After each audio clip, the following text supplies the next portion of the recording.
Hi guys, today we started second chapter of Macroeconomics, Central Problems of an Economy. मैंने आपके लिए first chapter की video ही बनाई थी। उसमें क्या है, आपको मैंने फर्स्ट चैप्टर समझाया था। ये जो नोट्स मैं आपको प्रोवाइड कर रही हूँ ये आपके एग्जाम में काम आएंगे, क्योंकि बच्चों को पता नहीं होता हमें कितना लिखना है कितना नहीं लिखना। तो इसमें आपको अंदाजा हो जाएगा कि हमें कितना लिखना है कितना सही है। और कुछ एग्जाम्पल जो है मैं बताती हूँ आपको, वो आप ऐड कर लिया करो, वो नोट कर लिया करो, क्योंकि जब एग्जाम में एग्जाम्पल के तौर पे समझाते हैं तो उसके मार्क्स ऐड हो जाते हैं हमारे। ठीक है, तो नाउ स्टार्ट करते हैं अपना chapter. What is economic problem? The problem concerning the choice of resources is called economic problem. मतलब resources में से choice करना क्या कहलाता है, हमारा economic problem कहलाता है। ठीक है, what are the causes of economic problem? के causes क्या है? First is unlimited wants. जो wants है हमारी unlimited है, तो एक टाइम पे हम सबकी जो इच्छा है वो पूरी नहीं कर सकते। Second is limited means. Goods are limited and their demand is greater. जो हमारे पास गुड्स हैं वो लिमिटेड है और उनकी डिमांड क्या है, ज्यादा है।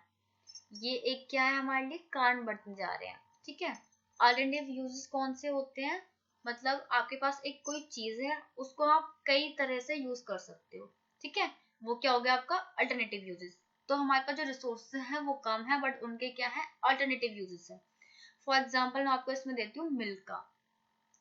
आप मिल्क को एज अ कर्ड यूज कर सकते हो और एज आप उसका पनीर भी बना सकते हो। तो इसके यूज क्या है, ज्यादा है बट रिसोर्स क्या है, वो एक है। ठीक है, अब आपको डिसाइड करना है कि आपको उससे दही बनाना है या फिर पनीर बनाना है। तो ये क्या है, प्रॉब्लम है ये। सेकंड आपका क्या आता है, central problem of economics, what to produce and how much to produce. इसमें जो फर्स्ट प्रॉब्लम आती है आपकी वो क्या है कि हमें क्या प्रोड्यूस करना है और कितना प्रोड्यूस करना है। Means how much the consumer goods are to be produced and how much the capital goods are to be produced, कि हमें कितना कंज्यूमर गुड्स प्रोड्यूस करना है एंड कितना कैपिटल गुड्स प्रोड्यूस करना है। ठीक है, कंज्यूमर गुड्स हो गए जो आपके डेली लाइफ में आप यूज करते हो आइटम, जैसे आपके किचन में यूज होने वाली या फिर शॉपिंग के लिए आप कपड़े खरीदते हो, इयररिंग्स खरीदते हो, ये सारे क्या हो गया, कंज्यूमर गुड्स होगी।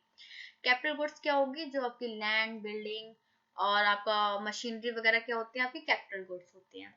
अब इसमें भी एक एग्जांपल मैं से आपको समझाती हूँ। फॉर एग्जांपल अगर वॉर का टाइम है, वॉर हो रही है, तो उसमें आप कौन सी गुड्स को जो है प्रोडक्शन ज्यादा करोगे, कंज्यूमर गुड्स का करोगे या फिर कैपिटल गुड्स का करोगे, क्योंकि वॉर के टाइम पे आप कैपिटल गुड्स ज्यादा जरूरत पड़ेंगी, मशीनरी वगैरह उसके ज्यादा यूज होगा, गन्स वगैरह का। तो आप क्या करोगे, कैपिटल गुड्स का प्रोडक्शन बढ़ा दोगे और कंज्यूमर गुड्स का प्रोडक्शन कम कर दोगे। Second is how to produce, मतलब हम कौन सी टेक्नोलॉजी से चीजों को प्रोड्यूस करें।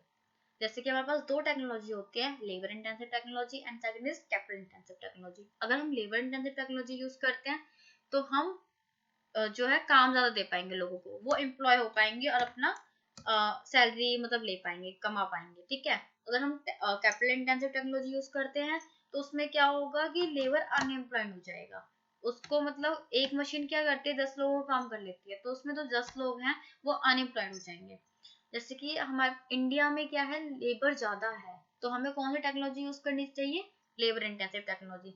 और कैपिटल इंटेंसिव टेक्नोलॉजी हमें महंगी भी पड़ती है। Third is for whom to produce. अब तीसरा कारण क्या आता है, हमें किसके लिए प्रोडक्शन करनी है, मतलब कि जो मिडिल क्लास लोग हैं उनके लिए करनी है, जो रिच हैं उनके लिए करनी है, जो पुअर है उनके लिए करनी है। ठीक है, ये थर्ड आ जाता है आपका, प्रॉब्लम क्रिएट करते हैं कि किसके लिए प्रोडक्शन कर रहे हैं।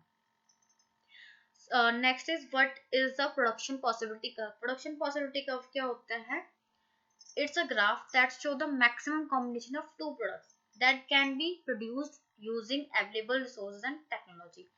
मतलब कि ये एक ग्राफ होता है जो हमें शो करता है कि दो कॉम्बिनेशन देते हैं, जैसे दो क्वांटिटीज हैं एक्स एंड वाई का कॉम्बिनेशन दे दिया, अब उसको प्रोडक्शन में सेम टेक्नोलॉजी यूज कर रहे हैं और सेम रिसोर्सेज यूज कर रहे हैं, तो कौन सा मतलब ज्यादा होगा कौन सा कम होगा। जैसे कि अगर एक्स और वाई है, अगर हम दोनों में से अगर एक का प्रोडक्शन बढ़ाएंगे तो दूसरा का अल्टरनेटिव अपने आप ही कम हो जाएगा।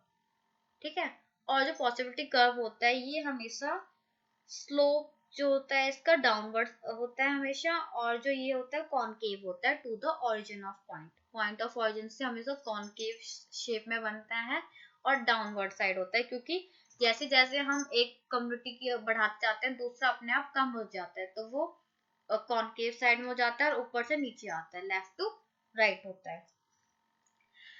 आपका नेक्स्ट कंसेप्ट क्या है, अपॉर्चुनिटी कॉस्ट क्या है? Opportunity cost is the value of the next best use for an economic resource और द वैल्यू ऑफ सैक्रिफाइड अल्टरनेटिव। मतलब अपॉर्चुनिटी कॉस्ट क्या है आपकी, जो आपने आपको जैसे बहुत सारे ऑप्शन दिए हैं, जैसे कि फर्स्ट ऑप्शन दिया है आपको कि आपको बैंक की जॉब करनी है, उसमें आपको 10,000 रुपये मिल रहे हैं। सेकंड ऑप्शन दिया है आपको टीचर की जॉब करनी है, आपको 8,000 रुपये मिल रहे हैं। थर्ड आपको दिया है कि प्यून की जॉब करनी है, आपको 5,000 रुपये मिल रहे हैं। तो आपको इतने सारे अल्टरनेटिव दे दिए हैं, ऑप्शन है ये आपके लिए। तो उसमें से आप बेस्ट जो चूज करते हो वो क्या हो जाती है, आपकी अपॉर्चुनिटी कॉस्ट हो जाती है।